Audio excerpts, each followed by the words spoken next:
টাকা পয়সা লুটপাট করছে। ধন্যবাদ। আপনার কি নাম? বাড়ি কোন জায়গায়?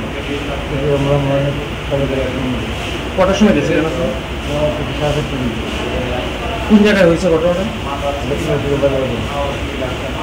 কতজন লোক আছিল তখন? প্রথমে ছিল একজন, সেজন্য সংকটে ছিল। তারপর আরেকজন আছে, তারপরে আবার তার ফাঁকি নিয়ে গেছে। কি দিয়ে মারছে? লাঠি দিয়ে, সেই লাঠি দিয়ে আমার সেই বাড়ির জন্য আমি করেছি বাড়ির দিন দিয়েছি সব পরিষ্কার দিয়ে গেছে। আমি জিনিসটা করা গেছি না, তার কোনো গাড়ি হবে না, কোনো কিছু নেই। শুধু কথা আমি ঘুরে দিল। তারপর যা কজার উপরে গেছে আমার মানতে জানি।